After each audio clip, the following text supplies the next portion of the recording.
व्यक्तित्व का अर्थ बताइए तथा व्यक्तित्व के आंकलन करने की किसी एक विधि का वर्णन कीजिए। व्यक्तित्व का अर्थ सामान्यतः व्यक्तित्व शब्द अंग्रेजी के पर्सनैलिटी शब्द का पर्याय है। पर्सनैलिटी शब्द लैटिन शब्द पर्सोना से बना है, जिसका अर्थ नकाब होता है। प्रारंभ में व्यक्तित्व का अर्थ व्यक्ति के बाह्य रूप रंग से ही लगाया जाता था, लेकिन इस व्याख्या को पूर्णतः अवैज्ञानिक घोषित कर दिया गया, क्योंकि कई ऐसे व्यक्तित्व के उदाहरण मिलते हैं जिनका बाह्य रूप रंग इतना आकर्षक नहीं होता है, लेकिन उनका व्यक्तित्व आकर्षक माना जाता है, जैसे गांधी, टैगोर, स्वामी विवेकानंद आदि। गिलफोर्ड के अनुसार व्यक्तित्व गुणों का समन्वित रूप है। वैलेंटाइन के अनुसार व्यक्तित्व जन्मजात और अर्जित प्रवृत्तियों का योग है। व्यक्तित्व का आंकलन करने की विधि।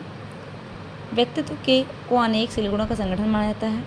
व्यक्तित्व की माप के द्वारा व्यक्ति के शीलगुणों के बारे में पता लगाया जाता है कि वह संगठित है अथवा असंगठित, क्योंकि यदि वे संगठित रूप में होंगे तो व्यक्ति सामान्य होगा, और यदि वे शीलगुण असंगठित होंगे तो व्यक्ति असामान्य होगा। सर्वप्रथम सन 1880 में फ्रांसिस गाल्टन ने व्यक्तित्व मापन के लिए प्रश्नावली विधि का निर्माण कर उसका प्रयोग किया। आत्मनिष्ठ विधि।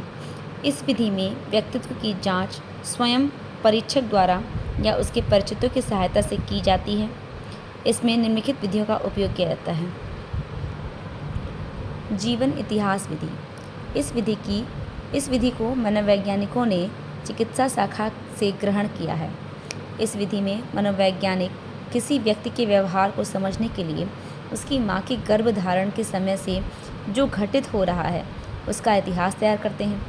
इसमें व्यक्ति 3 तरह की सूचनाएं एकत्र करता है: प्रारंभिक सूचना, भूतकालिक सूचनाएं, वर्तमान सूचनाएं। साक्षात्कार विधि। व्यक्ति के व्यक्तित्व के परीक्षण हेतु सर्वाधिक सामान्य विधि साक्षात्कार विधि है।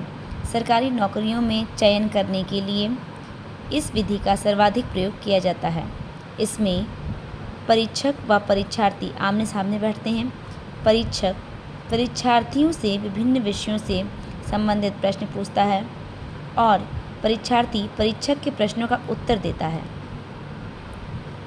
प्रश्नावली विधि।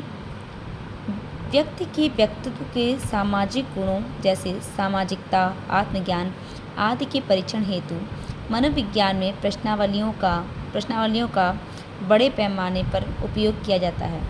इस विधि में कुछ चुने हुए प्रश्नों की सूची होती है, जिनको उत्तरों से व्यक्ति के व्यक्तित्व की विशेषताओं को ज्ञात किया जाता है। इन प्रश्नों के सामने हाँ या ना लिखा रहता है, जिसमें से परीक्षार्थी गलत प्रश्नों को काट देता है अथवा सही के आगे निशान लगा देता है। प्रश्नावली मुख्य 4 प्रकार की होती है: खुली प्रश्नावली, चित्रित प्रश्नावली, प्रतिबंधित अथवा बंद प्रश्नावली, मिश्रित प्रश्नावली। आत्मकथा विधि। अपनी आत्मकथा लिखते समय व्यक्ति बिना किसी रोक टोक के अपनी इच्छानुसार सभी विचारों का वर्णन करता है। ये 3 प्रकार की होती हैं। निर्देशित आत्मकथा। इस प्रकार की आत्मकथा एक रूपरेखा के आधार पर तैयार की जाती है, जैसे व्यक्ति को निर्देश दिया गया हो कि वह अपने परिवार के विषय में लिखे या अपने उन विचारों को लिखे जिन्हें वह महत्वपूर्ण समझता है। दूसरी है अनिर्देशित आत्मकथा।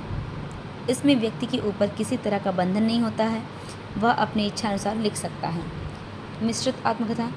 यह उपरोक्त दोनों आत्मकथाओं का मिश्रण है, जहाँ एक ओर व्यक्ति को स्वतंत्रता दी जाती है, वहीं दूसरी तरफ उसे निर्देश भी दिए जाते हैं। अवलोकन या निरीक्षण विधि। अवलोकन व्यक्तित्व अध्ययन की प्रमुख विधि है। इसमें व्यक्तित्व का मापन करने वाला व्यक्ति अपनी ज्ञानेंद्रियों द्वारा किसी व्यक्ति के लिए उत्तरदायी बाह्य व्यवहारों का अवलोकन करता है एवं उसके अनुरूप उस व्यक्ति के व्यक्तित्व के विभिन्न पहलुओं को समझने का प्रयास करता है। शिक्षा शब्दकोश में निरीक्षण के अर्थ को स्पष्ट करते हुए लिखा है: अवलोकन वर्णनात्मक अथवा संख्यात्मक आंकड़ों को एकत्र करने के